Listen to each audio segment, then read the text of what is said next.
Boa tarde, gente. Esse é o Vozes Negras, eu sou Lívia Tó e hoje eu vim apresentar Mulheres na Política. Gente, o programa hoje tá incrível. Eu tô recebendo 3 mulheres maravilhosas e vou começar a apresentar para vocês. A primeira é a Isa Vicente, vereadora de Macaé, advogada pela UF, especialista em direitos humanos e mestranda em administração pública pela FGV, autora de importantes leis, como a lei que reconhece que Macaé está em emergência climática e o programa de dignidade menstrual. É candidata à reeleição pelo município, pela rede. Eu estou muito feliz de estar recebendo a Isa. Oi, Isa. Oi, Lívia. Boa tarde, pessoal. Boa tarde, colegas. Muito bom estar aqui com você. Vai ser uma honra a gente fazer essa conversa sobre mais mulheres e mulheres pretas na política. Nossa, a honra é toda minha. Gente, eu tô aqui também com a Lucy Muniz. Lucimar, ela é pós-graduada em Educação Ambiental e graduando em Agroecologia. Mulher preta, quilombola, lá de Custodópolis, da minha terra.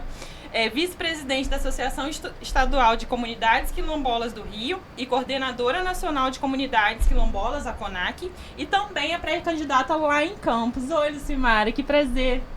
Oi, Isa, prazer todo meu, todo nosso, né? Eu acho, primeiramente, eu quero parabenizar esse programa, parabenizar a Fox, parabenizar essas mulheres guerreiras que estão à frente da luta e frente para mais um desafio como eu, como a Isa também, que está aqui do meu lado, que já é vereadora, e essa experiência e essa troca acho que vai ser de suma importância na nossa realidade e vamos se empoderar, ocupar os espaços. Com certeza, vamos juntas.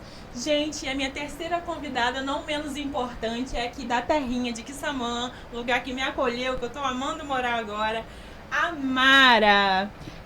Neucimara Camilo Rodrigues, conhecida como Mara, é filha de Nicele dos Santos Camilo Rodrigues e Fernando Batista Rodrigues. É esposa do Jamil, mãe do Fabiano, do Fabrício, da Jamile e Benjamin e é pré-candidata aqui pelo município. Oi, Mara, que prazer te receber. Boa tarde a todos e todas. Eu me chamo Mara e estou muito feliz em estar aqui hoje, muito agradecida. Quero agradecer primeiramente a Deus e agradecer a todos vocês que estão aqui presentes pelo convite. E quero dizer que eu estou aqui para somar, sou pré-candidata aqui na cidade de Quissamã, a cidade que me acolheu, a cidade que eu amo, e eu quero representar essa cidade muito bem. Entenderam, né? Entenderam que a conversa hoje vai ser daquele jeito. Gente, obrigada por vocês estarem aqui mais uma vez. Eu quero começar... Claro que a gente vai entrar na política, vai entrar, né, nas propostas de vocês, mas eu quero começar entendendo quem são vocês. Antes da política, a construção da subjetividade, né? Quem é a família, quem são as referências de vocês, né? Que foram construindo essas mulheres maravilhosas que estão aqui. Isa, começa você. Quem te construiu? Quais são os seus valores? Então, eu sou a Isabela, na verdade, né? Uso Isa mais na parte política. Eu sou filha da Guta, uma mulher preta que criou 3 filhos sozinha, na periferia, de muita luta. Minha mãe também sempre teve muita referência de movimento negro. Minha mãe é cabufriense. E depois, na minha juventude, eu comecei a ingressar em movimento estudantil no meu ensino médio. Depois, durante a graduação, que eu passei para Direito, né, na UF de Macaé. Fui a primeira pessoa da minha família a fazer o ensino superior. Isso é muito comum, né, sim, na nossa sim, comunidade. Sim. E aí a gente constrói essa luta de sobrevivência e de resistência e também pensando como eu posso contribuir pelo coletivo, o que eu posso fazer pelo outro para que mais pessoas tenham oportunidades, né? Então, acho que essa subjetividade vem desse lugar, né? Sim, gente, mulheres negras, elas não alcançam espaços sem levarem uma galera com elas. Sim. É isso, né? A gente só chega no poder porque tem um monte de gente apoiando a gente e a gente leva um monte de gente com a gente para aquele lugar, né? Lucimara, fala um pouquinho de você agora. Então, todo mundo me conhece com vários nomes, né? Meu nome é Lucimara Pereira Muniz. Sou casada com um homem chamado Jesus Amado, registrado, o nome do meu esposo é Jesus Amado, então é a bênção dos céus, né? Para aguentar uma mulher preta tinha que ser Jesus mesmo, né? Ele é abençoado. Abençoado. E sou filha de dona Neinha, né? Chamada Eliane, uma mulher trabalhadora, doméstica, trabalhou como doméstica, de um pai que trabalhou como eletricista na usina Santa Cruz. Sou família que mora em Custodópolis, que eu não chamo Custodópolis, eu chamo a antiga cidade de Palha, né? que é uma cidade que tem uma historicidade muito grande, onde as casas foram assediadas e queimadas há muito tempo, onde morreram várias pessoas. Você sabe muito bem, gente, sobre essa história. Custódópolis. E tem essa força dessa resistência, também com dores também de morte de pessoas que foram mortas. E essa historicidade vem fazer-me a Lucimara que sou hoje, né? Essa mulher que não mede esforço para trabalhar com os quilombos, né? Eu trabalho com 54 comunidades quilombolas no estado do Rio de Janeiro, né? Além de ser coordenadora nacional de comunidades quilombolas, mas a minha história começou nessa resistência da historicidade do meu local, a historicidade da minha família. A Lucimara trouxe uma coisa que é muito comum também da gente presenciar, né, e experienciar enquanto mulher negra, né, que é esse lugar que a gente vem de dor, de muita batalha, de muito suor, mas a gente ressignifica e vem buscar, né, outras formas de existência, é isso, né, que todo mundo está fazendo aqui. E você, Mara, me fala um pouco de você. Então, meu nome é Neucimara, mais conhecida como Mara, um apelido carinhoso que eu ganhei. E assim, eu sou filha de Nilceli, eu sou campista, vim para Quissamã em 2009. E assim, eu vim com um pouco de receio, porque as pessoas dizem assim, olha, outras cidades as pessoas não acolhem, outra cidade isso, outra cidade aquilo. Mas assim, Quissamã foi a cidade que me acolheu. Eu amo a cidade de Quissamã. Eu vim pra cá com meus 3 filhos, ainda não tinha quer dizer, com os 2 filhos maiores, ainda não tinha os 2 menores. E os 2 menores nasceram aqui na cidade de Quissamã. E aí, assim, eu vim com um comérciozinho pequeno, junto com meu esposo, assim, com a cara e a coragem, né? E assim, cresci em Quissamã. Fui muito abençoada nessa cidade e hoje vindo como pré-candidata, representando também o programa do idoso hoje, que eu faço parte. Amo cada um dos idosos lá. Um beijo para todos vocês, um beijo para minha equipe que é maravilhosa. E tô firme e com o objetivo que eu vou representar todos vocês. Gente, vocês já entenderam, né? Que essa conversa eu tô aqui só me deleitando com essa mulher porreta que tá aqui conversando comigo. Gente, não estamos aqui para falar só de racismo, mas temos que falar de racismo também. Infelizmente, é uma mazela, né, que atinge a nossa sociedade. Ainda 2024, a gente tem que lidar com esse tema, mas não vamos ficar por aqui. É só pra gente não deixar passar, porque temos que falar ainda. É isso, né? Eu espero o dia que a gente não precise falar mais disso, que a gente vai falar de amor, de alegria, só de coisa boa, só das nossas potências, mas ainda temos que falar sobre racismo. E aí, eu quero saber em que momento, Isa, Lúcia, Mara, vocês se entenderam como uma pessoa negra. E eu vou contextualizar.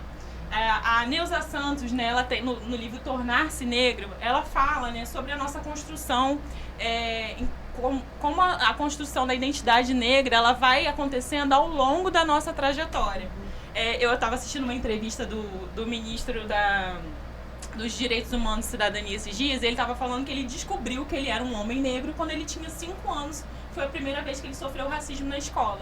Então é isso, assim, a gente não se entende, né, não necessariamente, né, como uma pessoa negra antes de ser impactada, né, por esse mal que é o racismo. E aí eu queria saber de vocês, assim, quando que esse entendimento, né, enquanto pessoa negra, enquanto identidade, né, negra, chegou para vocês.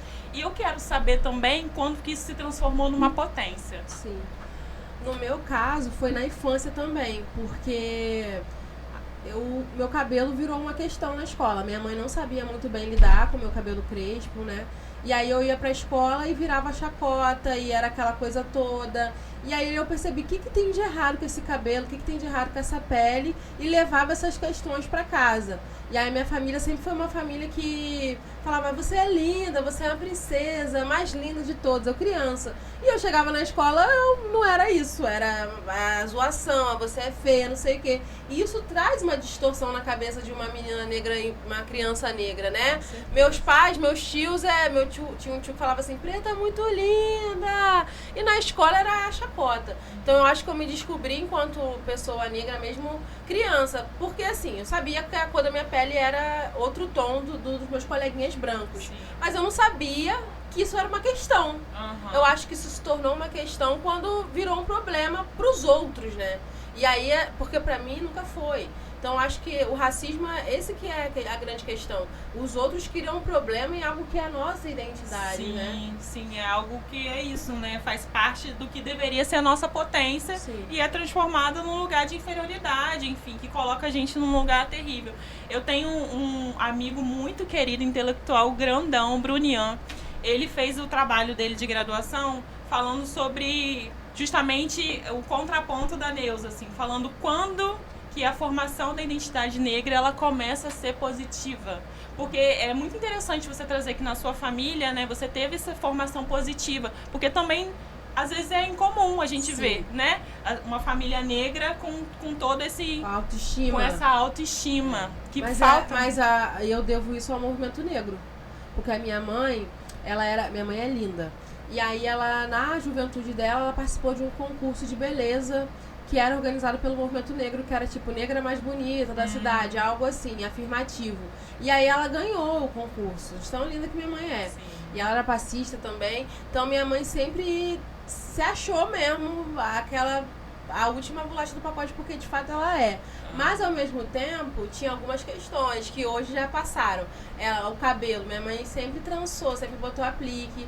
Aí trança ela não gostava, ela falava que trança não era elegante, que cabelo natural não era elegante. E aí quando eu com 15 anos fiz a transição e comecei a usar meu cabelo natural, ela foi mudando, né? Porque ela tinha, como é que você vai usar esse cabelo numa formatura, Isabela? Como é que você vai usar esse cabelo no casamento? Não é um cabelo bonito, não é um formal, cabelo formal, né? Ela tinha muito isso, né? Não é um cabelo formal. E aí foi mudando ao ponto que hoje minha mãe tá de dread. Minha mãe tá maravilhosa. com 58 anos usando dread. Eu nunca achei que isso ia acontecer. Nossa, isso que você trouxe foi justamente o que o Brunian encontrou na pesquisa, né? Que no movimento negro, nos movimentos sociais, é quando a gente consegue. Primeiro, né? A gente se encontra ali se identificando a partir da dor, né? E tendo um espaço para falar dessas dores. E depois a gente se entende como potência nos movimentos sociais do movimento negro, né? E você, Lucimara, me conta como foi que você se entendeu como uma mulher negra, você que é quilombola, né, que vem de Custodópolis, como que isso aconteceu para você? Então, a Isa estava falando uma situação que eu acho que infringe todas as meninas negras, a questão do cabelo. E a mesma coisa foi comigo, a questão quando eu ia para a escola, minha mãe sempre fazia trança, minha mãe não tinha outro penteado não fazer trança, e eu odiava fazer trança. Olha, você não gostava? Não gostava. Eu ia de trança para a escola. Eu lembro muito bem quando eu chegava na escola, o pessoal chamava eu de tonhonhon. Aí eu olhava o meu cabelo, puxava assim, o tonhonhon chegava. Então, aquilo quando eu chegava em casa, mamãe, tira essas tranças, deixa o cabelo solto. Aí minha mãe, eu lembro muito bem, minha mãe, eu sentava nas pernas da minha mãe falava assim, peraí, vou fazer um rabo. Aí fazia um rabo e no final do rabo fazia as tranças. Por quê? Porque era o único penteado que ela sabia fazer. Fora que a gente fica assim, né? Quando puxava aqui, a gente ficava... E isso daí me marcou muito, que depois eu comecei a entender que a minha mãe só sabia fazer aquele penteado. Sim. E ela não tinha intimidade com o cabelo, né? E aquilo que ela poderia dar para mim. Minha mãe sempre trabalhou em casa de família, né? Eu lembro que 5 horas da manhã, eu entrava na escola 7 horas da manhã, minha mãe, eu acordava 5 horas da manhã, porque minha mãe tinha que preparar tudo, minha mãe ia lá fazer as tranças no meu cabelo. Eu vou puxar esse gancho de você tá falando da sua mãe, eu já vou levar a pergunta para a Mari, mas eu queria saber, assim, quem é a sua maior referência enquanto mulher negra, assim? Hoje a maior referência que eu tenho foi minha avó que partiu, que chamava-se Esmeralda. Minha avó morreu com 108 anos. Nossa, que incrível. E toda a sabedoria, assim, de resistência, de força, eu falo, foi minha avó. Não tem outra referência para mim não ser minha avó. Sim. Minha avó criou vários filhos. Hoje a gente fala de feminismo, né? Mas minha avó, sem o esposo, que ela perdeu o esposo muito cedo, ela criou os 8 filhos sozinha. Nossa, grande referência. Então ela sempre passava para mim sobre a questão da força. Sempre falava para mim assim, tenha força em tudo que você... Quando você perder a sua força, se agarra em outras pessoas que possam dar sua força. Maravilha. Mas nunca deixe de dar as mãos. Então isso daí foi muito forte. Eu vou voltar aí na sua avó ainda. Eu vou voltar aí, porque essa história a gente precisa escutar. Mas agora quero saber de você, Mara. Como que foi, assim, esse entendimento? Se aconteceu esse momento, né, de você se entender enquanto mulher negra, como que foi isso pra você? Como foi essa construção enquanto essa identidade, né, de pessoa negra? Então, foi a história que está um pouco parecida. A história das três está um pouco parecida, porque eu também me identifiquei ainda também na infância. Assim, hoje eu entendo que eu sofri, assim, foi uma agressão da parte de outras meninas também, que eram da minha rua, e que tanto elas quanto eu, né, entendemos que somos negras, mas às vezes o racismo parte das próprias pessoas que são negras por não aceitar. A gente está falando sobre cabelo. Eu mesmo sendo negra, mas quando pequena, o cabelo era aquele cabelo cacheado solto mesmo, misturado com crespo. A minha mãe tinha mania de dizer que eu tinha 2 tipos de cabelo. Ela falou assim, você nasceu a metade da cabeça do seu pai e a metade da minha cabeça, porque o meu pai é branco e a minha mãe é negra. Então isso para aquelas amigas, entre aspas, que eu tinha, era uma coisa feia. Que elas falavam assim, eu sou negra e você é negra, e por que você tem um cabelo bom e o meu cabelo é ruim? Então teve uma época que elas me agrediram na rua. Eu estava andando de patins e ela chegou por trás, as duas, e me puxou, e me tombaram no chão e puxaram meus cabelos. E arrancaram muito punhado de cabelo da minha cabeça. E falava, não, o seu cabelo tem que ser igualzinho ao nosso. Então eu entendo hoje, e passo também para minha filha, eu falo que ela parece uma Fafá de Belém, porque o cabelo é assim. Maravilhosa. Vai pra escola, fala, menina, prende esse cabelo. Empoderadíssima. Isso, é ela, minha filha, empoderada demais. E assim, eu sofri, e hoje eu passo para ela, que dentro da escola a gente tem que tomar muito cuidado, porque a gente vive em um país que a gente é muito democrata, mas ainda existem pessoas que não se aceitam. Eu me aceitei, e assim, tenho muito orgulho da minha mãe, que é negra, e foi uma mistura, assim, muito importante da minha vida, do meu pai com a minha mãe, né? E é isso daí. E vamos curtir o nosso cabelo, que está em alta hoje, nosso cabelo. Isso que a Mara tá falando, né, é uma coisa, isso é uma raiz muito profunda, né, a falta de aceitação, porque é isso, né, como é que você vai se aceitar, como a Isa falou, dentro de casa ela era linda, era maravilhosa, e fora de casa o mundo tá falando totalmente contrário pra você, tá dizendo que sua pele é feia, que seu nariz é feio, que sua boca é feia, e o colorismo, né, assim, quanto mais escuro, né, o seu tom de pele, mais racismo você sofre, né? E quanto mais claro você não deixa de sofrer o racismo também te atravessa, né? Como atravessou você. Mas é isso, assim, isso acaba também gerando uma disputa, né? Entre a comunidade. Enfim, ela tá falando, né? Na infância, como as crianças não tinham como ter esse entendimento, né? De que a gente fazia parte, né? De uma mesma raça, de um mesmo lugar. Só porque é isso, assim, além de colocar a gente com autoestima lá embaixo, né, ainda coloca a gente em disputa, né? Sim, você é negra, mas, por exemplo, tem um cabelo cacheado. Cabelo bom. Que é o cabelo que busca a aceitabilidade, tem passabilidade. Aí você comprava minha mãe fazia desde que eu era criança, permanente afro. Aquele cheiro horrível, sim, né? Aquela química forte para poder o cabelo estar mais próximo dos cachos do que do crespo. E assim, eu lembro criança, eu dava ferida na minha cabeça, mas era isso. Hoje eu entendo que era a estratégia da minha mãe, de tipo assim, de eu não sofrer. Sofrer tanto. A violência. Então eu não culpo minha mãe. Meu cabelo caía e ficava aquele corte químico, aquela queda, e nunca ficava cacheado, porque meu cabelo não é cacheado. Né? E hoje eu entendo que era minha mãe tentando me proteger de todas essas situações, né? Eram as estratégias que ela tinha. Vou puxar pra você a mesma pergunta que eu fiz pela Lucimara e já vou voltar pra sua avó. Eu quero saber mais da sua avó. Quem é a sua maior referência, assim, enquanto pessoa negra? Na verdade, enquanto mulher negra, quem é a sua maior referência hoje? Assim, eu vou falar uma de perto e uma de longe. Porque, de perto é a minha avó também, que faleceu, minha avó Júlia. Ela era uma mulher maravilhosa. Até hoje, assim, eu sinto muito essa dor. Ela criou 5 filhos, ela estava num relacionamento abusivo com meu avô. A gente nem sabia esse termo na época, mas não era um parceiro, não era, enfim, violências mesmo domésticas aconteciam, e ela nunca perdeu a alegria. Ela gostava de ter a casa cheia de pessoas, já ajudava o próximo, não tinha nem muita coisa, gostava de ajudar o próximo. Então, assim, minha avó Júlia, pra mim, é uma grande referência de luta. Gente, as avós, né? E de longe, assim, não tão longe, porque eu tô próximo por causa da questão política, é a Marina Silva, né? Eu admiro muito a Marina, né? Que é uma mulher que aprendeu a ler com 14 anos, foi vereadora, deputada, senadora, candidata à presidência, agora tá ministra de novo. Enfim, foi muito criticada, mas ela nunca perde o caráter dela, a integridade dela. Eu tenho uma admiração muito grande. A Marina é grandona, né? Mas Sim. sua avó também. Eu falei mais de perto, mais de longe. As nossas avós. Vou falar um pouquinho da minha avó também, Flor Delis, que infelizmente não tá mais aqui, mas é a minha grande referência também. Tava falando ali fora, né, mais cedo com a Mara, vovó era assim, não levava desaforo pra casa, 1,5 m. Mas não levava desaforo pra casa. E assim, eu tive que aprender que eu tinha muitas vezes que levar desaforo pra casa, porque não dá pra você disputar em todos os espaços, né? Mas a vovó era brava, vovó não levava não. Flor Delícia era Dona Flor. Fala mais um pouquinho da sua avó. Então, a minha avó... Sua avó é de Custodópolis? Minha avó é de Custodópolis. Minha avó, né? Falecida minha avó. Sim.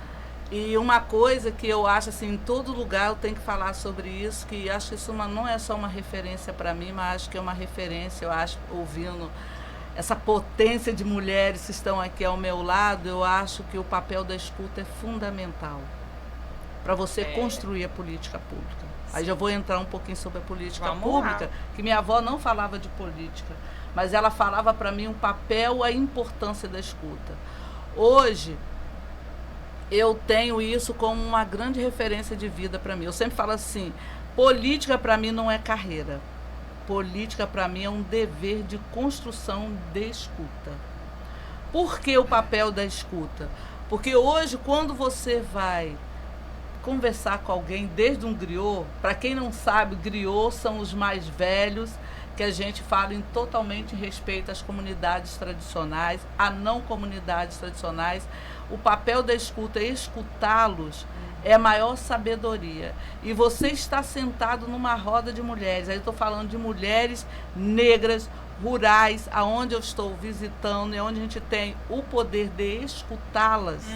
E não trabalhar somente a política, mas escutá-la e falar que aquilo ali é uma política que elas estão fazendo dentro de casa, entendeu? Sim. E fora da casa dela também pode construir. Vou aproveitar e vou puxar, assim. Isso é importante. Muito. Isso Assim, que ela falou é muito interessante, porque os políticos tradicionais, eles têm a mania de só discursar e falar e não ouvir. E aí, quando a gente faz uma política como mulher preta, vindo de territórios quilombolas, periféricos, de diversas origens, a gente tem a responsabilidade, antes de tudo, de ouvir, de praticar a oratória, mas antes também praticar a escutatória. Né? O que eu posso aprender? Porque as soluções para os nossos problemas, as soluções para os problemas coletivos, são construídas a partir de escuta. A gente não pode chegar lá, achar que vou chegar na comunidade com todas as soluções.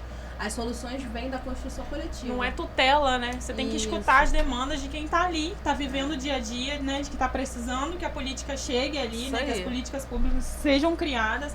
E é isso, assim. E dali que a gente vai construir essa política pública, né? Eu tenho um exemplo, Luísa, você falou uma coisa aí que me chamou a atenção, né? Gente, se deixar eu falo demais, mas é por causa também do papel da questão da escuta. Eu escutei essa semana uma senhora virar para mim e falar assim, olha só, eu tenho tantas frutas aqui que eu estou perdendo e eu não sei o que fazer.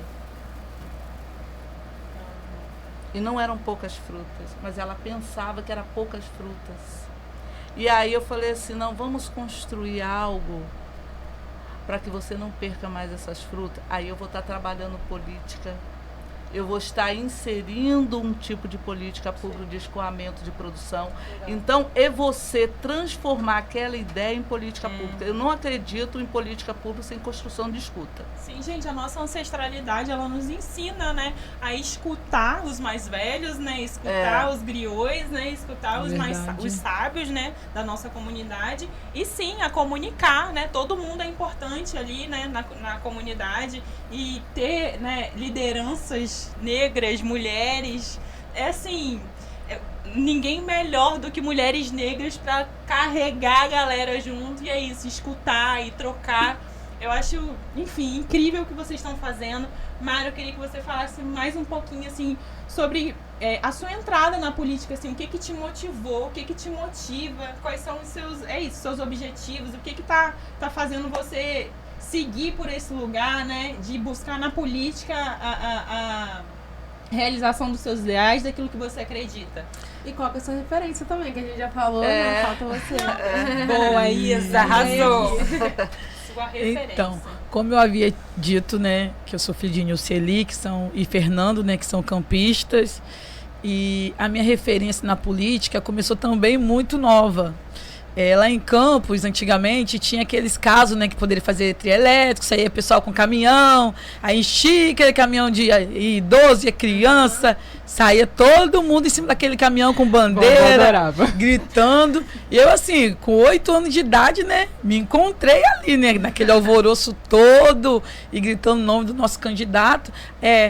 Hoje as pessoas têm amor, mas a gente sabe que no meio da política hoje, que é uma política boa, as pessoas estão fazendo de uma política suja. Porque antigamente a gente gritava o nome do nosso candidato com amor e sem nenhum interesse, assim. Na pureza, né? Na pureza, na inocência. Uhum. Eu fui criada pelos meus pais nesse amor pela política. Eu vou lutar pelo meu candidato, ele vai ser eleito, ele vai fazer pela minha cidade. Eu vou ver a minha rua calçada, eu vou ver água em funcionamento, energia, tudo de bom para a minha cidade. E hoje a gente vê que as coisas assim estão se modificando. Os anos estão se passando, mas a melhoria está chegando? Tá, mas não está como era. Hoje eu converso com um candidato, mas o que você tem para me oferecer? As pessoas se afastaram desse entendimento, né, de do que coletivo. do coletivo, né, que vai voltar para a coletividade ali, aquele candidato, né, tá eleito, né? E muito desse lugar também agora de isso. O que ele vai vai oferecer para mim, não para o meu coletivo, para minha comunidade. Exatamente. Isso. Além disso, né, a curto prazo. E a minha avó conta, né, que sobre assim a rua onde morávamos era barro, aquele passava o carro, era fumaça, aquele barro vermelho na casa de todo mundo. A gente ficava com pó no rosto do barro. É sua avó essa referência? A minha avó é minha referência. E ela contava assim pra gente, né, que o nosso candidato, que a gente tanto lutou com amor, foi o que trouxe o calçamento, trouxe a água potável para nossa rua, que não tínhamos, era poço, tinha que pegar água a quilômetros de distância, a gente sendo criança carregava aqueles baldes d'água. Então a minha avó, assim, foi um exemplo de mulher na nossa vida e que nos incentivou a lutar pelo nosso candidato com amor. Não, ele vai trazer melhoria não só para você, ele tem que trazer melhoria para a sua cidade, para o seu bairro. O seu bairro tem que ficar bonito. E hoje eu também quero trazer, em fase adulta e para os meus filhos, a referência da minha avó e que eles tenham amor. Não só por mim hoje que sou mãe, é fácil hoje, sua mãe que é candidata, sua mãe é muito boa. Mas não só essa parte, mas a parte que eu quero ver a minha rua linda, eu quero que as pessoas que são de outras cidades cheguem e falem assim, Mara candidata a vereadora, que no caso, se Deus quiser, vai ser a vereadora. Isso, a pré-candidata a vereadora, obrigado.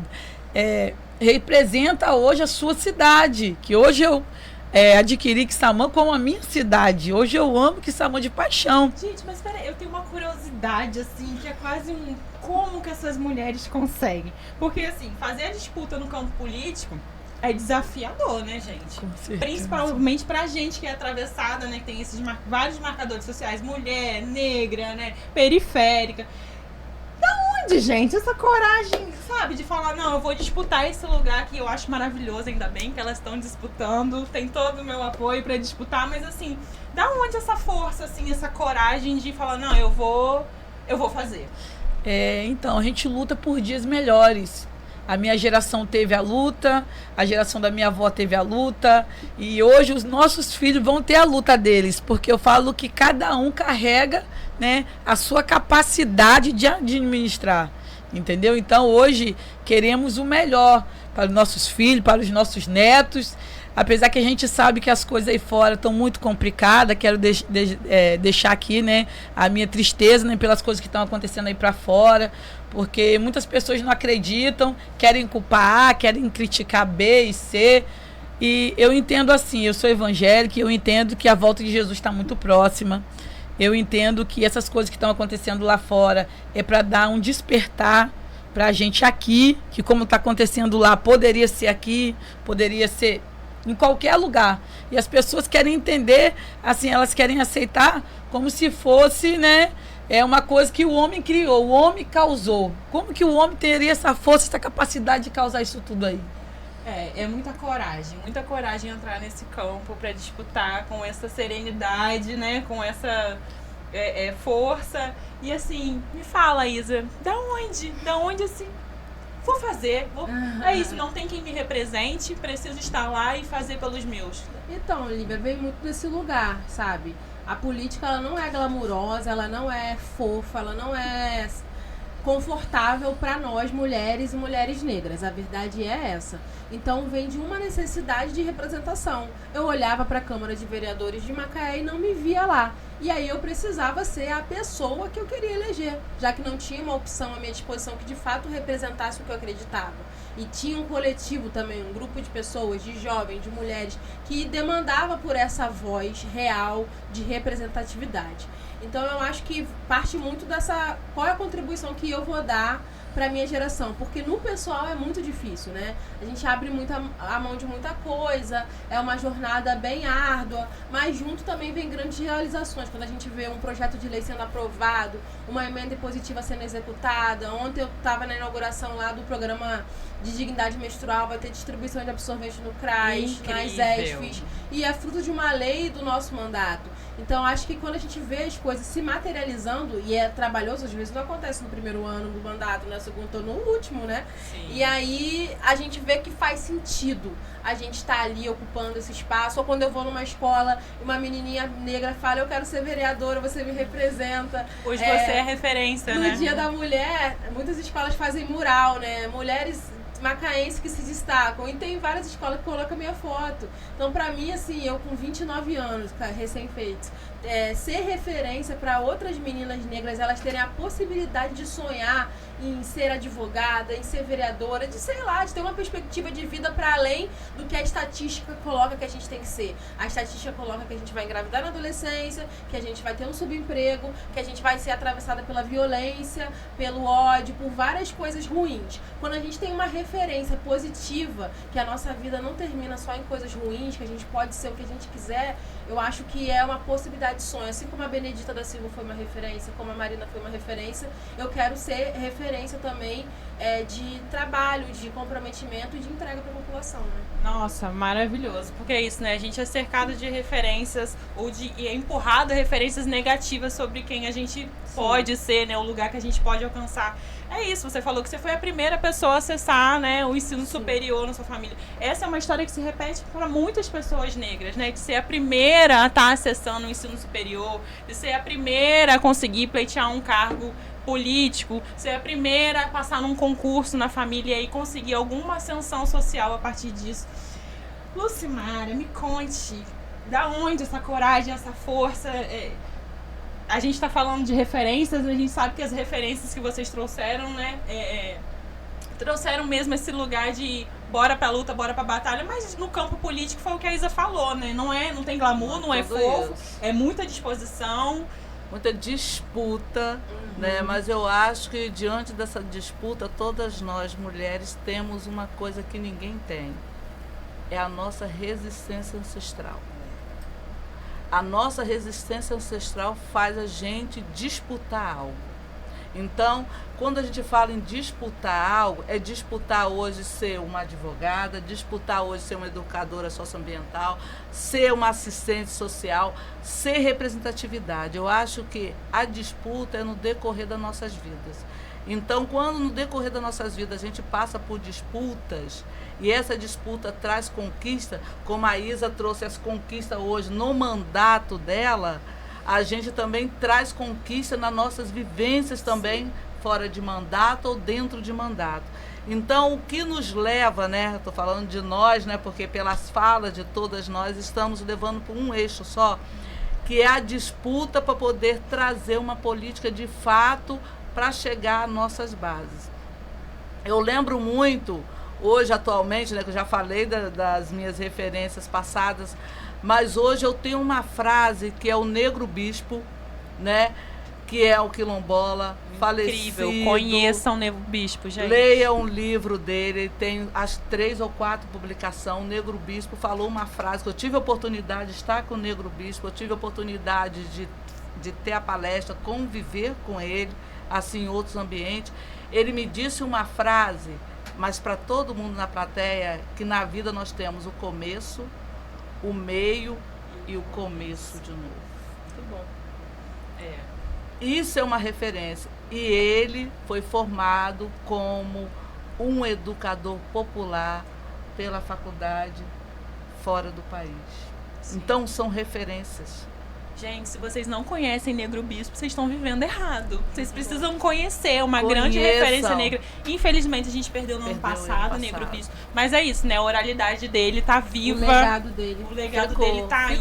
Marcou e marca cada momento. Eu fosse falar cada frase que o Negro Bispo aqui, a gente ia ficar horas e horas falando sobre isso. Com mas certeza, hoje é uma grande referência para mim, porque ele dialoga desde o feminismo, do conceito da ancestralidade, o conceito da territorialidade e o conceito do ambiente aonde os povos tradicionais conservaram há anos atrás e continuam conservando até hoje. E continuam disputando para conseguir estar nesses territórios, conservando, cuidando daquilo que a maioria está desmatando, Uma coisa que eu quero destruindo. falar aqui, que ficou registrado essa semana, eu peguei um dos livros dele, assim, aleatoriamente, né, eu ia tirar um texto lá até para poder passar para uma escola, e em uma das frases ele estava falando sobre a questão, hoje o homem não está se matando,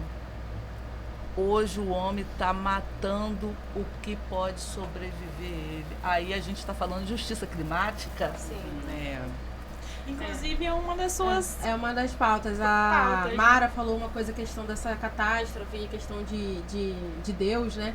Mas, assim, eu tenho um ponto de vista que eu acho que a gente pode refletir, que é o seguinte. O Brasil, como diz aquela música, é um país abençoado por Deus e bonito por natureza. A gente não tem vulcão, a gente não tem terremoto, a gente não tem tsunami, nada dessas mesmo coisas sendo que a gente cercado vê. por um litoral maravilhoso. Que a gente vê acontecendo em outros territórios. Então, quando ocorre uma chuva como ocorreu, né, lá no Rio Grande do Sul, e já aconteceu em Macaé também, na década de 90, o que a gente está vendo é que tem um efeito que é fora da realidade, que é extraordinário, um evento extremo, mas existe também uma falta de planejamento e de preparo. Isso. Entende? Porque nós não temos nada natural nosso que nos faça colocar nessa vulnerabilidade.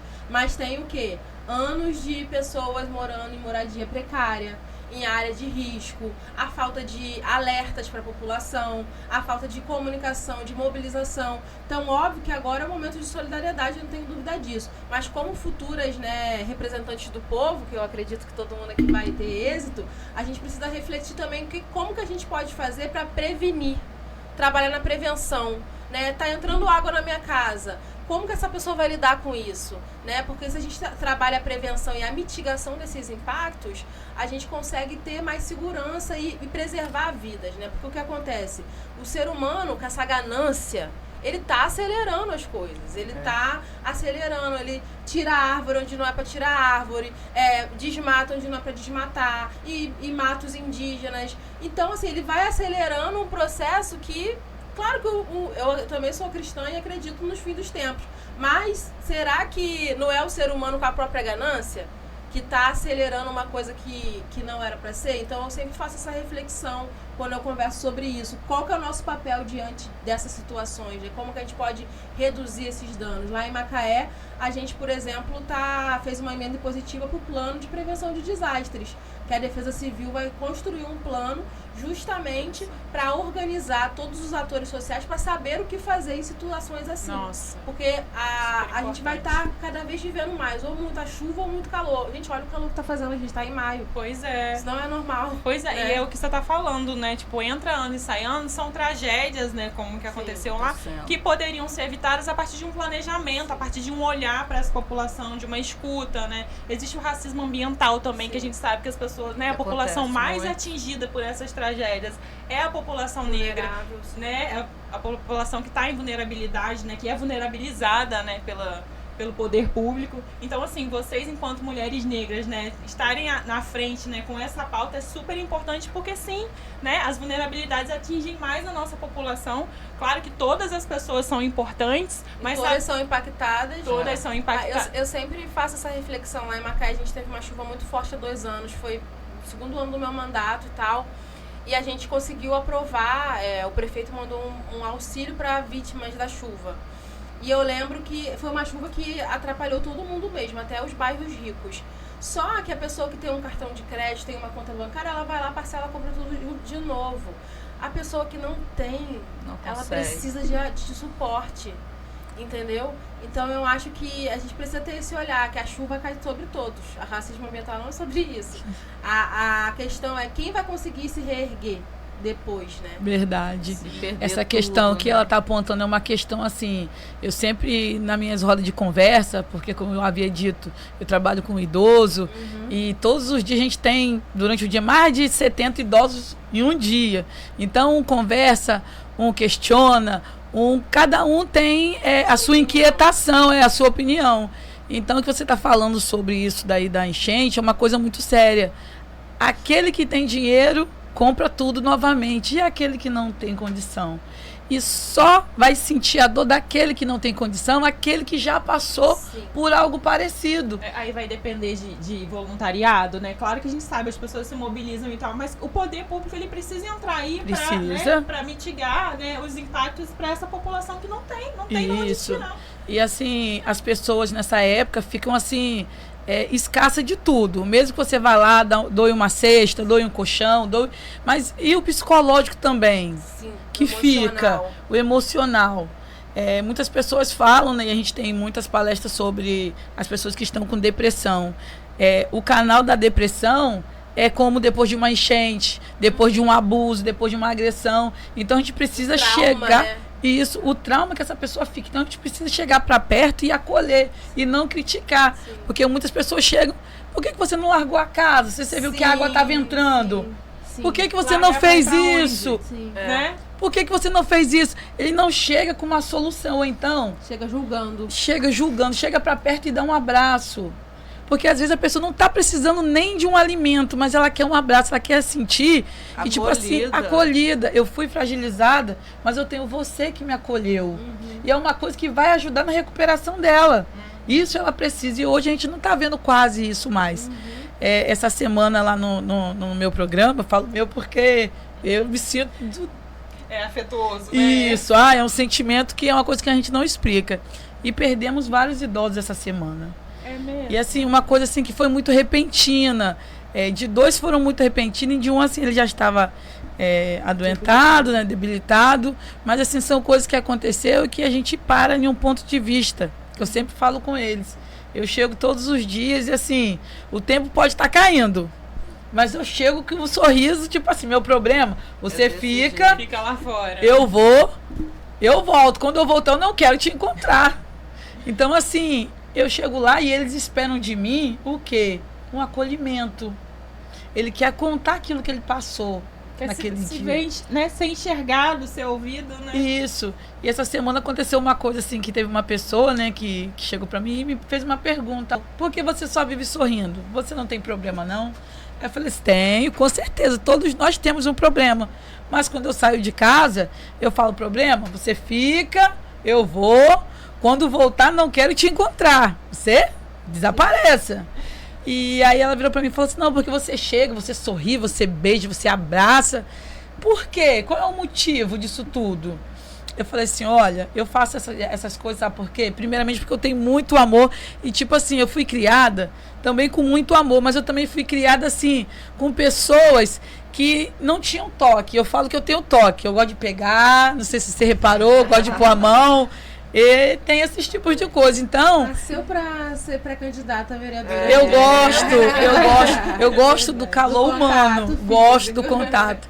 E aí eu falei com ela, falei assim, olha, essa semana perdemos pessoas. E na segunda, uma dessas pessoas que eu perdi, eu abracei na segunda. Na manhã eu cheguei 8h02, o horário é 8, cheguei 8h02. Aí ele veio logo na minha direção. Eu abracei, beijei, o nome dele é Seu Amaro, ou Até o enterro dele foi hoje. Pode trocar esse afeto, né? E isso, pude trocar o afeto. Então eu falo assim, um abraço e beijo, por quê? Se daqui a 10 minutos eu perder, eu... Sim, fez o que você queria ter feito. Deveria ter feito. Sim. Porque tem pessoas que querem abraçar e fica tímido. E Mara, você tá falando, né, dos idosos, assim, eu imagino que seja, né, uma pauta que você venha trazer, né? Mas, a Isa, eu queria saber de você, assim, quais são as suas pautas, os seus ideais, assim. Eu preciso falar, enquanto doula e ativista pelo direito de gestar, parir e nascer com dignidade, que você criou uma lei lá em Macaé, né, sim, contra as violências obstétricas. Sim, sim, sim. Me fala um pouquinho, assim, mais sobre, isso, assim, as suas lutas lá. Então, Lívia, a gente tem como prioridade a pauta das mulheres, que não é só defender a questão da mulher, mas defender o ponto de vista da mulher sobre todas as áreas da cidade. Então, a gente, dentro da saúde, a gente trouxe a lei de combate à violência obstétrica, combate à violência doméstica, empregabilidade, defender ampliação das creches, porque a gente sabe que nisso a gente está tanto ajudando e salvando uma mãe que precisa de rede de apoio, assim como dando condições das nossas crianças que são pobres, periféricas, que demandam da escola pública ter acesso à creche desde o início. Então, assim, para nós o direito da mulher é algo fundamental, e de todas as mulheres mesmo, mulheres pretas, LGBTQIA+, a gente tem esse debate ampliado, mulheres mães, trabalhadoras, porque nós somos metade da população. Então, as políticas públicas têm que ter o nosso olhar. Transporte público, a gente fez a lei do ônibus rosa, ainda não está implementada, então temos que lutar. Então, assim, são muitas coisas que a gente tem que abraçar nesse sentido.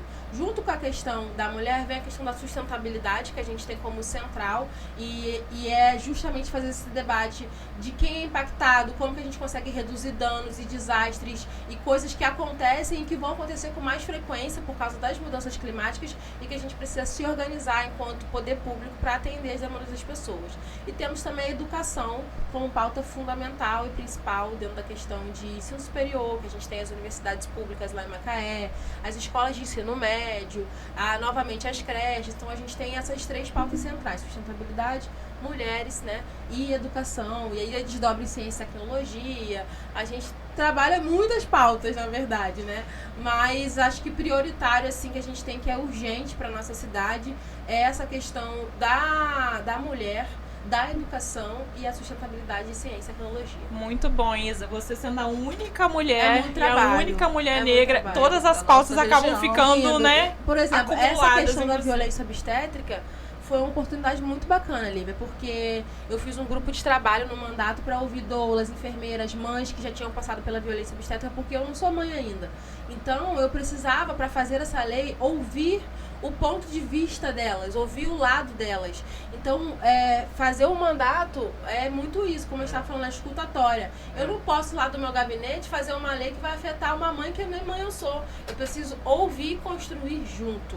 Então, foi uma lei feita a muitas mãos, né? E a gente luta pela implementação, porque depois ainda tem esse passo de fazer com que o direito valha lá na ponta, lá na hora do hospital, a mulher seja respeitada de fato. Gente, é uma coisa que eu sempre falo, assim, se você pariu, ou melhor, se você nasceu, você tem que entender de parto e nascimento, e entender de combate às violências obstétricas, porque é isso, muitas vezes você nasceu de uma pessoa que sofreu muitas violências para que você viesse ao mundo. Isso, assim, isso é muito comum. O dado que a gente tem é que de 1 a cada 4 mulheres sofreu violência obstétrica durante o parto, né?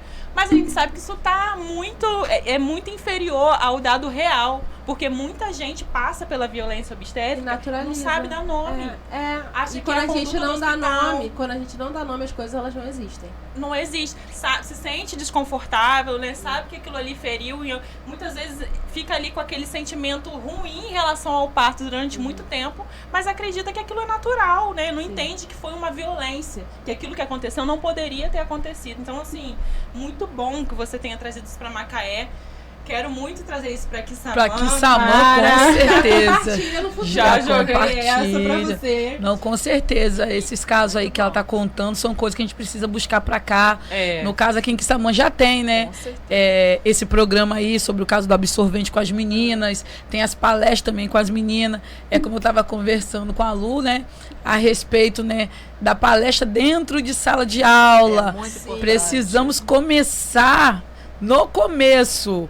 começo onde as início da meninas, formação, no né? início da formação, porque 12 anos, querem namorar, querem beijar, querem casar, querem se ajuntar, mas e depois? Sim. E a gravidez? Então, se a gente começar familiar, isso, né? se a gente começar a partir dos 12 anos, conscientizar as meninas daquilo que vem depois disso tudo, inicial, né? dentro de sala de aula. Porque assim, eles pregam tanta coisa dentro da sala de aula, por que não colocar em pauta sobre essa questão do relacionamento? Certeza. Super importante. Entendeu? Então, assim, as meninas tomam injeção sobre isso, prevenção, sobre as doenças, mas também vamos se prevenir, porque a gente sabe, a gente não está aqui para julgar nem A, nem B, nem C, mas como a gente já começa só em ser mulher, a gente já sofre preconceito. Isso, sabe a dificuldade dentro da sala de aula. E a gente sabe também que hoje, ser mulher, ser mãe, é um caso muito complicado, porque não é só ser mulher e ser mãe. A gente hoje trabalha fora, a gente tem a luta além além das portas da nossa casa. E conscientizar essas meninas do que vem, do que pode acontecer. O seu caso é um caso bacana, se formou, estudou, e hoje está aí, né, uma grande mulher na política. Então, a gente tem coisas que a gente precisa passar para essas meninas na sala de aula. Referência, né, para essas meninas. Isso, trazer essa referência para dentro da sala de aula. Porque eu acredito que a partir do momento que a gente começar a mostrar, né, que a gente pode, não é impedir, eles querem impedir que a menina venha namorar ou que venha engravidar. Há outras oportunidades. Isso, a gente precisa mostrar outros caminhos. Outras possibilidades. Entendeu? Não passe só por casar cedo, engravidar adolescente. Isso, aí é onde acontece o abandono do estudo. Sim. E o arrependimento vem. Não adianta alguém falar assim, eu engravidei com 13 anos, 14, 15 e não me arrependo. Vem, porque você poderia ter feito muito para você e também fortalecer a vida também de outras pessoas. Você pode ser uma pré-candidata à vereança na sua cidade. Isso. Olha só quanta referência a gente tem aqui. Lucimara, eu vou puxar um pouquinho você agora para me falar as suas pautas, né, as suas frentes de luta. Bem, uma das questões que a gente vem levantando e quer levantar e quer fortalecer como pré-candidata e com fé em Deus, né? Que a gente tem que colocar Deus acima de tudo. Com certeza. Futuras vereadoras, né? E futura vereadora como eu, né? Em Campos Goytacazes, eu sempre coloco a pauta das mulheres negras, mas eu faço um recorte das mulheres negras dentro disso. As mulheres que estão no campo, as mulheres rurais, as mulheres que não têm celular digital, as mulheres que às vezes estão lá, não têm acesso à internet. É essas mulheres que eu falo que a gente tem que alcançar.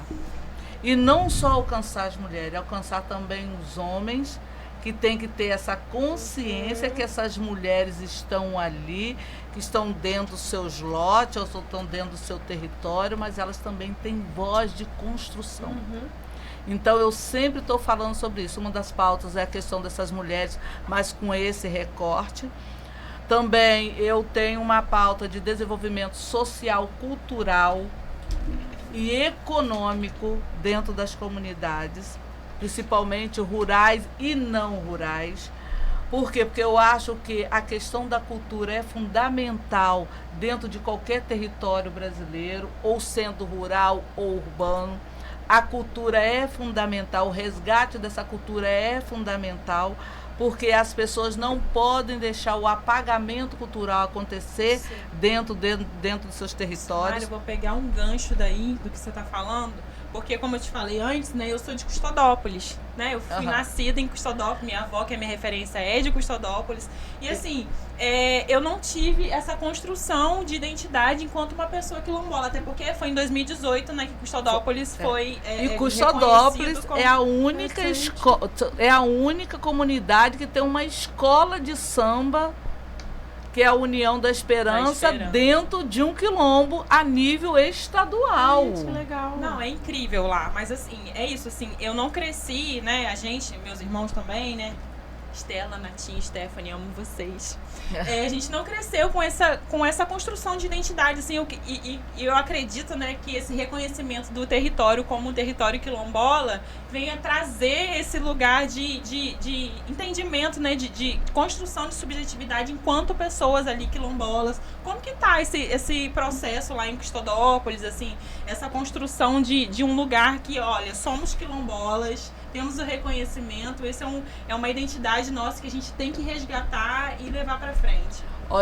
Eu tava, até essa semana foi a feijoada da Escola de Samba de Custodópolis, né? Da União da Esperança, né? E aí eu tava conversando com as pessoas lá, primeira coisa é você se auto-reconhecer. Quilombo você se auto-reconhece. E quando você fala que você é quilombola, você pode até me perguntar assim, por que você é quilombola? Como você se reconhece como quilombola? Eu vou falar da minha história e a história do meu território. E como descendeu esse território. Isso é ser quilombo.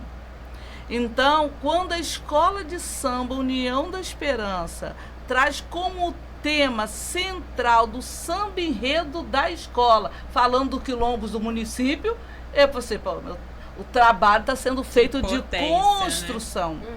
E a letra vem falando da cidade de Palha, vem falando da resistência da população negra. Lá são quase 10 mil habitantes e a maioria são negros. Para onde você passa, tem a negritude ali, representatividade.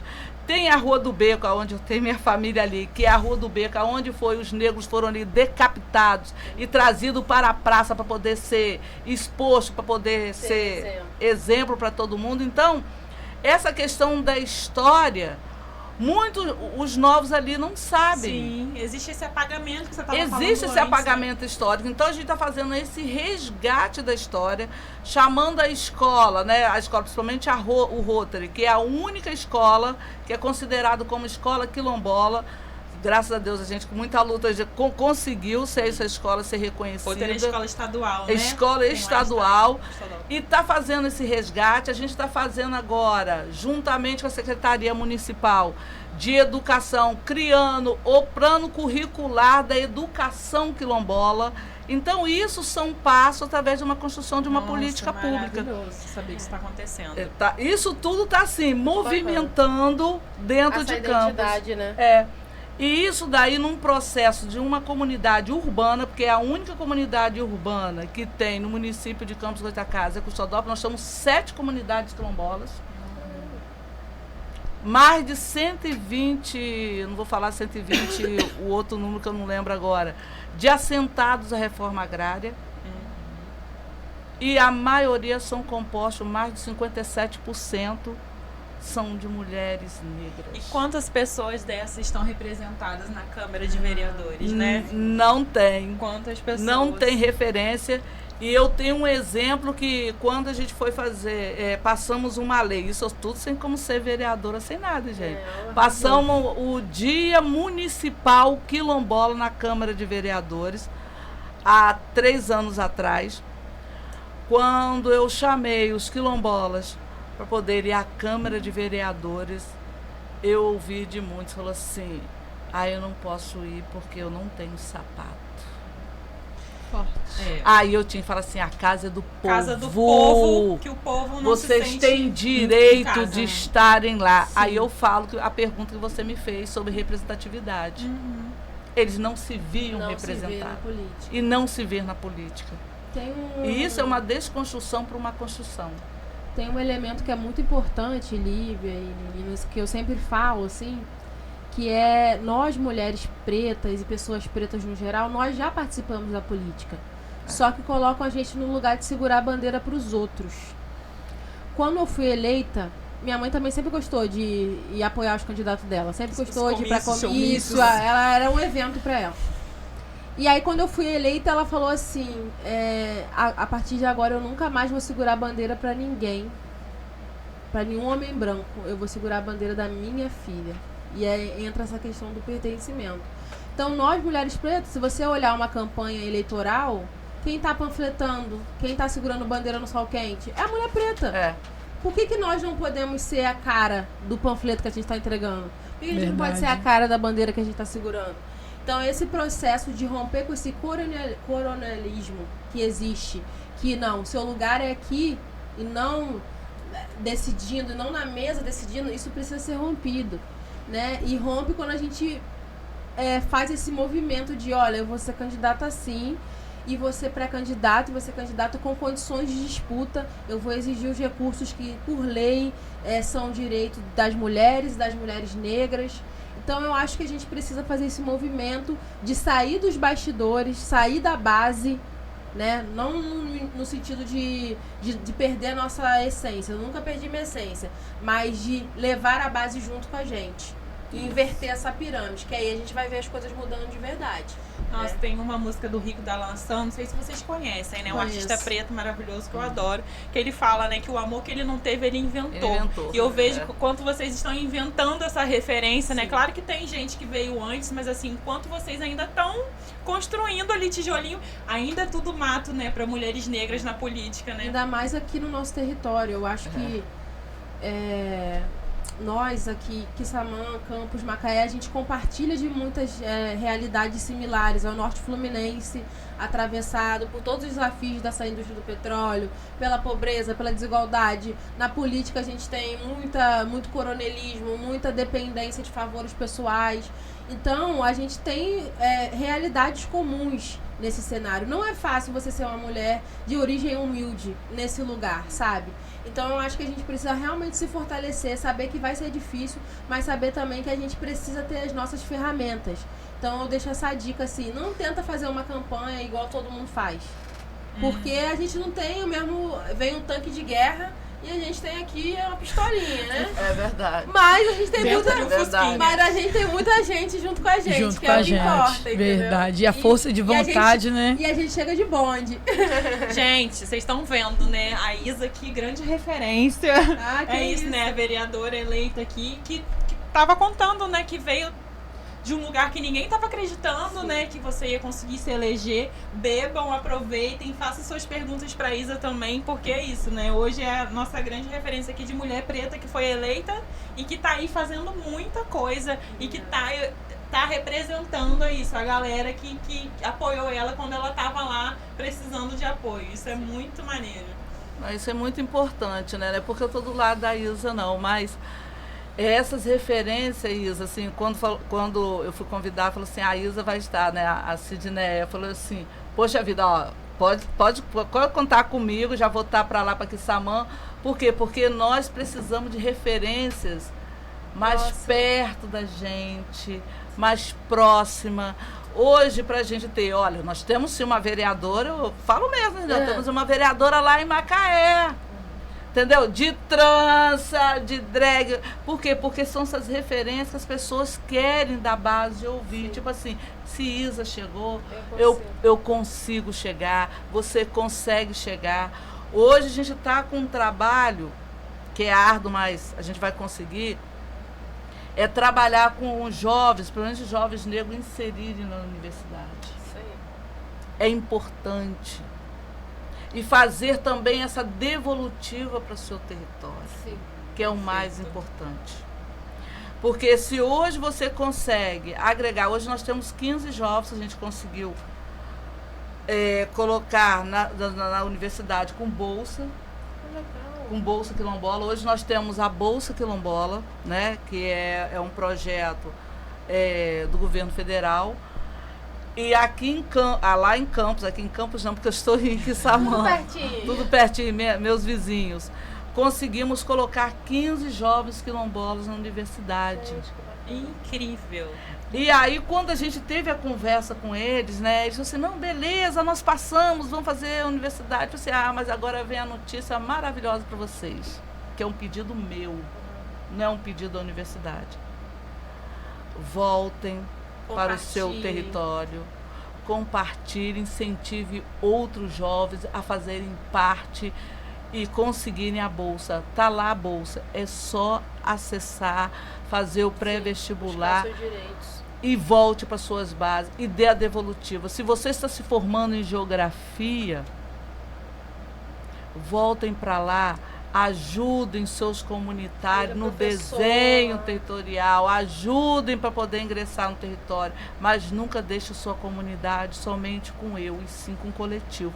Então é isso que é a importância, sabe? Nossa, excelente. É partir, voltar e repartir. Repartir. Por isso que Repartir. eu lembro a questão do Negro Bico. Começo, meio e começo de novo. E é aquilo que você está falando, que a gente volta na pauta, né, dentro da sala de aula.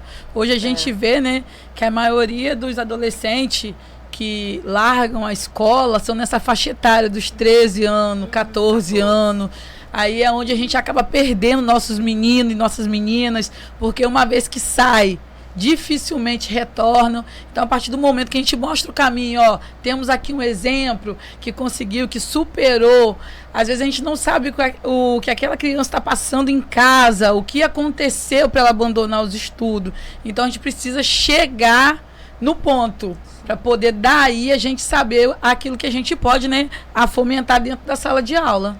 E a riqueza, Mara, é tão grande das nossas vivências, né? Porque eu também sou boa da escuta também, né? Eu escuto bastante, mas já é uma coisa minha.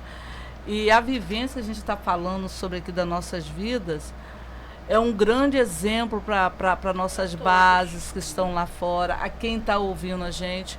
Porque quando você senta com um jovem e você fala a sua vivência, tá tocando ele de alguma forma. Sim. Às vezes na hora ele não vai te dar uma resposta. Mas está tocando. Toca. Eu passei por uma coisa semana passada, rapidinho, vou falar. Que sempre vai às escolas lá no gabinete para conhecer a Câmara e tal, e a gente faz um tour com eles pela Câmara. É um programa seu, né? E aí a gente entrou uma turminha, 12 anos. Eles estão ainda na 8ª série, deve ser 11, 12 anos. E aí, 9º ano, né? E aí eles entraram lá na sala e aquela turminha, um monte de adolescente, aquela chacota, fica um zoando o outro. E aí eles tirando foto comigo e perguntando, nanã. Aí depois todo mundo saiu, veio um menino negro, de cabeça baixa, e falou: tia, eu posso tirar foto com você? Todo meio tímido. Eu falei: claro, não sei o que lá. Aí veio uma outra menina e falou assim: tia, ele quer te falar um negócio também. Ele: não quero não. Ele quer sim. Não quero não, ele quer sim. Aí ele foi: então, tia, eu sofro racismo. Aqueles meninos que estavam aqui, eles ficam me chamando de macaco, de um monte de coisa na sala de aula, de gostão. Aí eu falei: ah, eu vou lá falar com eles agora. Aí eu cheguei, eu falei: quem aí que tá falando isso desse aqui? Aí: não, tia, ninguém faz isso não. Eu falei: não, tem, mostra quem é. Mostrou. Eram 3 brancos e um negro de pele clara, assim, da cor de vocês. E aí eu falei assim: que história é essa que vocês estão fazendo? Não, tia, é brincadeira. Eu falei: ele tava rindo? Se ele não tá rindo, não é brincadeira. Brinca de outras coisas, ou de outras coisas. Não dá pra zoar a cor da pele, não dá pra zoar a deficiência da pessoa. Falei pra eles: e se eu souber que vocês estão continuando, eu vou lá na escola de vocês e vou barbarizar. Aí eles ficaram com o olho assim, eu falei: gente, acho nem sei se era pra ter feito essa abordagem, mas eu acho que funcionou. É importante, porque pra ele, eu falei pra eles: pra vocês é só uma brincadeira, pra esse menino é um trauma. Você vê que ele já está de cabeça baixa, ele já não é tão expansivo, talvez é um menino mais tímido. Então, eu falei pra eles exatamente isso: o que vocês estão zoando hoje pode ser o motivo da terapia desse menino a vida toda, de ter que ir no psicólogo, não se aceitar, não ter autoconfiança. Então, brincadeira tem hora, como diz o samba, né? Tem hora. Eu acho de uma potência quando vem um jovem, uma criança, fazer um relato desse pra... Sim. Né? Isso é tão grande, a pessoa... É isso, ele te enxergou, te viu ali, né, como uma referência e se sentiu confortável. E eu acho que ele pensou assim, tipo, por que eles me zoam então aqui, tipo, gostando dela? Com essa que parece comigo. Isso, né? isso. A importância das referências, sabe? Eu acho que isso é um marco. Eu acho que a gente tem que ter mais mulheres negras, Sim. também homens negros, sim. para poder ter referências fora e referências dentro. Com certeza. Porque muitas vezes lá fora, eles falam assim: ah, mas como que eu vou chegar lá em Brasília? Como que eu vou chegar lá no estado? Eu falo assim: não, vocês podem chegar aqui, ó, tá pertinho. Sim. Entendeu? A referência é importante. É muito importante. Eu acho que todas nós temos um legado muito forte, sabe? De passar essa base para essas crianças, né? Gente, o que vocês estão fazendo é muito grande. E eu falo num lugar de pessoa que tá sendo inspirada por vocês. É isso, eu não conheci vocês agora, né? Eu acompanho vocês, né?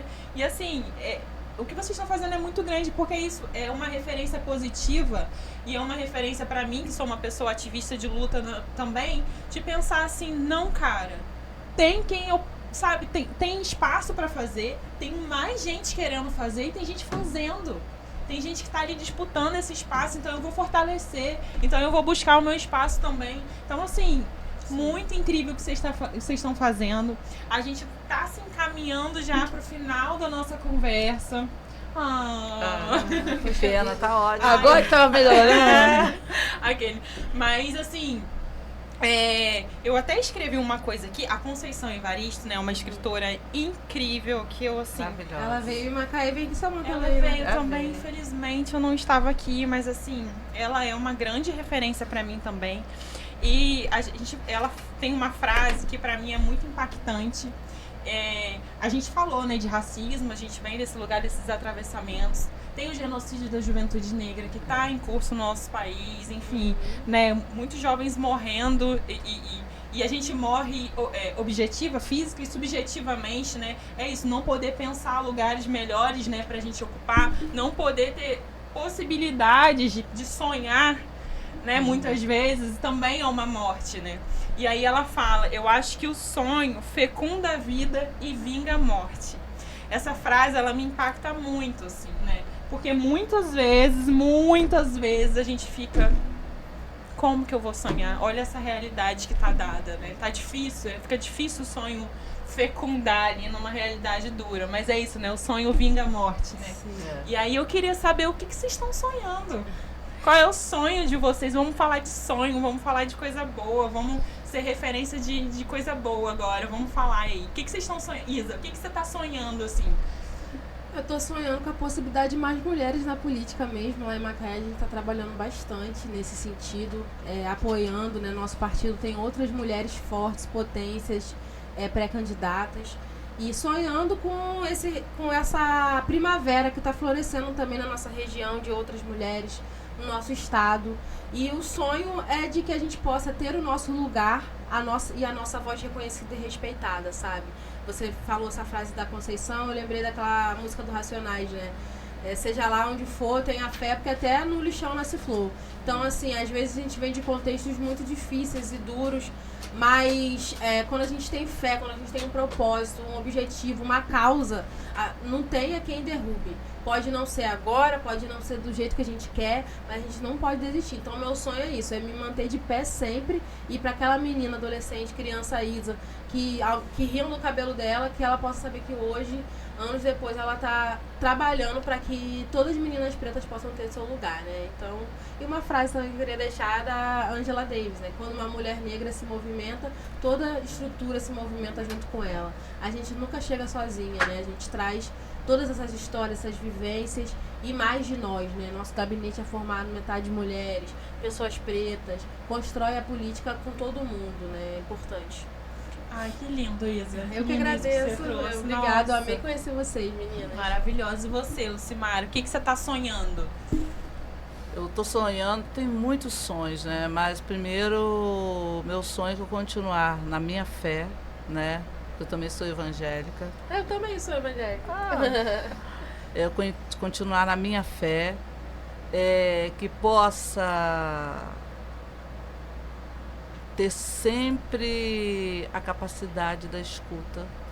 Eu peço sempre a Deus que eu nunca perca a capacidade da escuta. E que possamos nessa mesa aqui, em outras mesas, estarmos como vereadoras eleitas.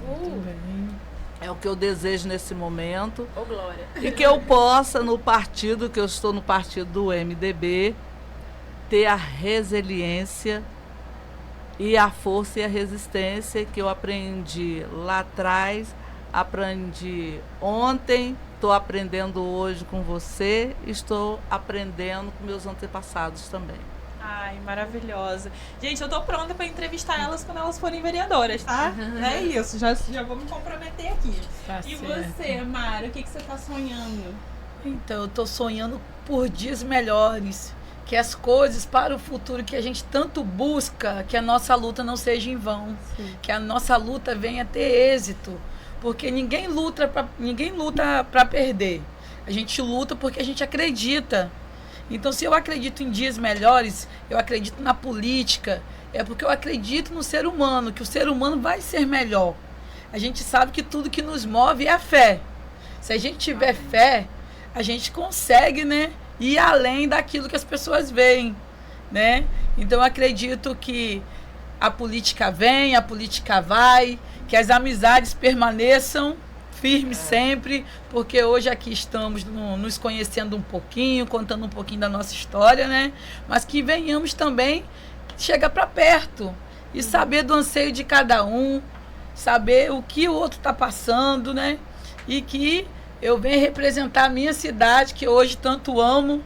Eu conto que o hino de Quissamã é um hino lindo, né? Porque assim, a letra dele nos emociona. E não desmerecendo a minha cidade também de Campos, que eu amo demais a minha cidade também, a minha família. Eu sei cantar, mas é difícil. O de Campos é difícil. Mas assim, que venhamos também assim, colocar em pauta nas escolas aqui em Quissamã o hino para as crianças já desde pequeno começar a acompanhar. Eu sei que hoje a gente tem muitas ideologias dentro da sala de aula, dentro das escolas, mas que venhamos aprimorar e colocar outras coisas para as crianças começarem, né, a se identificar. Tipo, o que eu posso fazer, o que eu gosto de cantar o hino, eu gosto de fazer oração, eu gosto de orar o Pai Nosso. Tem coisas da minha infância que eu quero muito, sendo vereadora em Quissamã, colocar isso em pauta dentro das escolas e concretizar e realizar. Eu sei que vai ser difícil, não vai ser uma tarefa fácil, mas que eu tenho fé que eu vou conseguir. Ai, gente, olha, obrigada por terem dividido. Vou falar do meu sonho. Vou falar do sonhando. Eu sonho que mais mulheres negras estejam na política, com certeza. Eu tô com o coração aqui, assim, não tá quentinho não, ele tá vibrando, assim. Eu tô muito feliz de estar aqui com vocês. Eu sonho com um mundo mais justo e que tenha mais respeito às pessoas com deficiência. Eu tenho um filho, né, de 7 anos, que ele tem uma deficiência grave, assim, é muita luta. Eu espero que vocês, né, estejam também, eu sei que a Isa tá, né, à frente da luta de pessoas com deficiência, que a gente seja enxergado para além da deficiência, né, para além da maternidade atípica, porque a gente também é muito potente. Eu sonho com um mundo em que pessoas negras, pessoas brancas, pessoas amarelas, elas sonhem e que elas possam não só sonhar, mas que elas tenham a possibilidade de realizar tudo que elas desejarem. Eu sonho com adolescentes que possam pensar, vou ser vereadora, quero ser vereadora. Ou não, quero fazer ciências sociais, vou ser uma cientista social, vou ser uma prefeita, vou ser uma presidenta. Eu quero que as pessoas não tenham limite para sonhar. É esse o meu sonho. Gente, eu tô muito feliz, muito obrigada. Vocês foram muito generosas.